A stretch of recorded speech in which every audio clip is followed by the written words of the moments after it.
بسم الله الرحمن الرحيم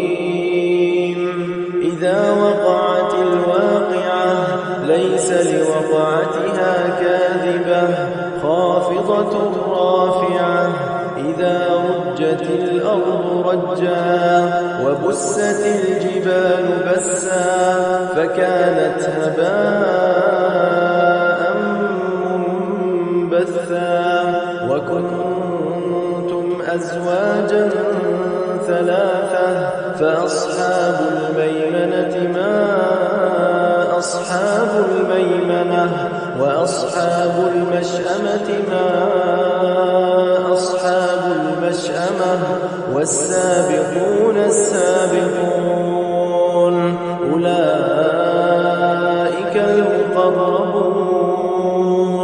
في جنات النعيم ثلة من الأولين وقليل من الآخرين على سرر موضونة متكئين عليها متقابلين يطوف عليهم ولدان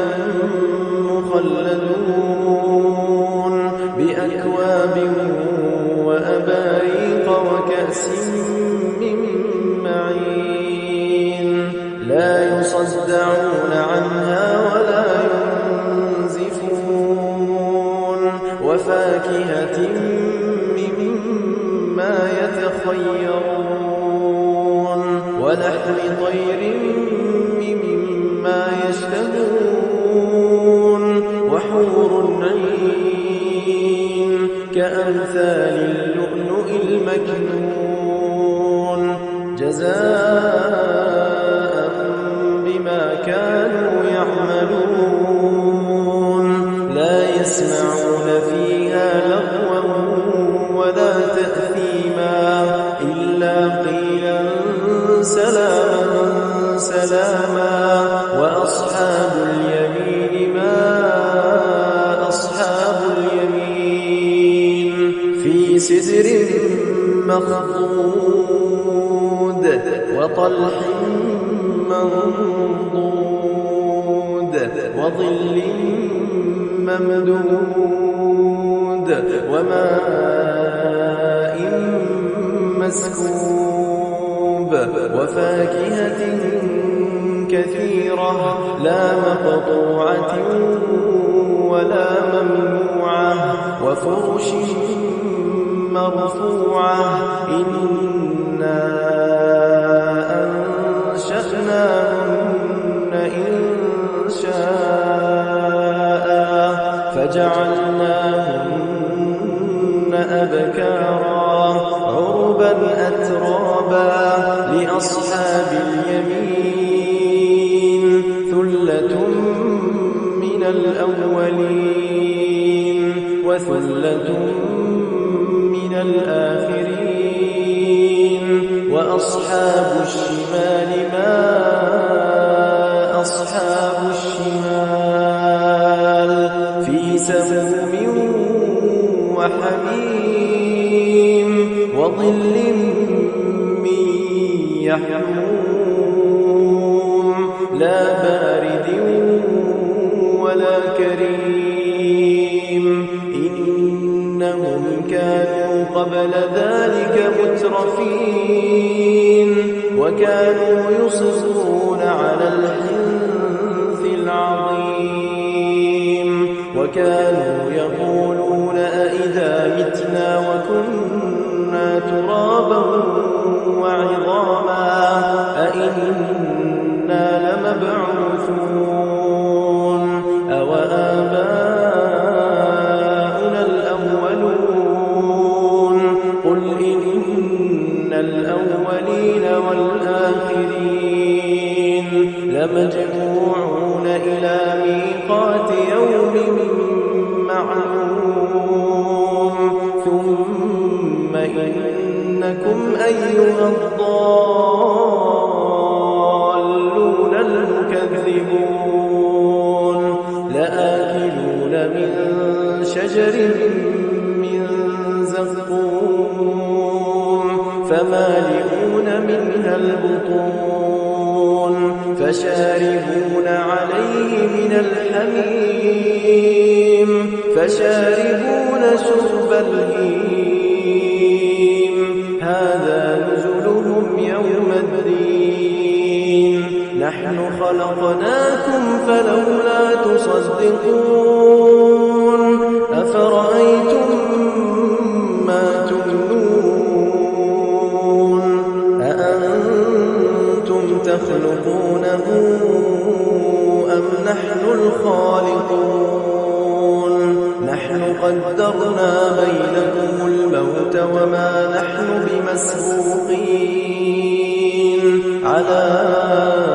أن نبدل أمثالكم وننشئكم فيما لا تعلمون ولقد علمتم النشأة الأولى فلولا تذكرون أفرأيتم ما تحرثون أأنتم تزرعونه أم نحن الزارعون لو نشاء لجعلناه حطاما فظلتم تفكرون إنا لمغرمون بل نحن محرومون أفرأيتم الماء الذي تشربون أأنتم أنزلتموه من المزن أم نحن المنزلون لو نشاء جعلناه أجاجا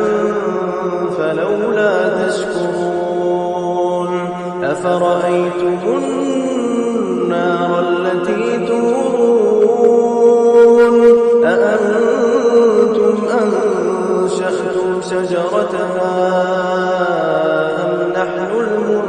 المنشئون نحن جعلناها تذكرة ومتاعا للمقوين فسبح باسم ربك العظيم فلا أقسم بمواقع النجوم وإنه لقسم لو تعلمون عظيم إنه لقرآن